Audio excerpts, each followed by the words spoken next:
Selamat datang di channel berkode.com. Saya akan melakukan cara download VirtualBox di Windows. Apa sih itu VirtualBox? Jika Anda sering berkutat dengan sistem pengoperasian, operating system, pasti Anda tidak jarang mendengar istilah virtualisasi dan VirtualBox. Lalu apakah VirtualBox itu? VirtualBox adalah suatu alat yang memungkinkan kita untuk menjalankan suatu sistem operasi di dalam sistem operasi. Ya, betul. Katakanlah laptop Anda saat ini memiliki sistem operasi Windows 10, lalu Anda dapat menginstal, sebagai contoh, Linux atau sistem operasi Windows yang lebih lama, misal Windows 95 atau Windows XP, tanpa merusak sistem operasi yang sedang Anda miliki sekarang. Hal tersebut sering disebut sebagai virtualisasi, atau virtualization, yang mana kita dapat menjalankan berbagai virtual machine dalam satu sistem operasi induk.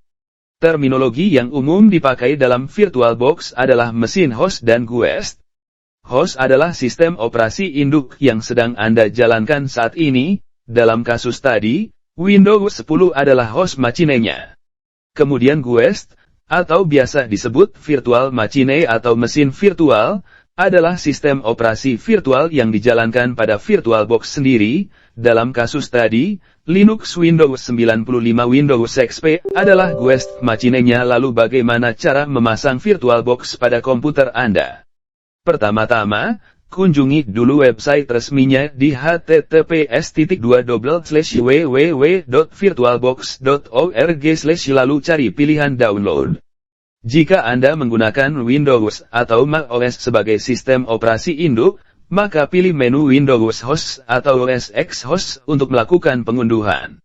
Lalu jika Anda menggunakan Linux sebagai sistem operasi induk, maka instalasi cukup dilakukan melalui package manager tiap-tiap distribusi yang tersedia, dan cari package yang memiliki unsur nama VirtualBox.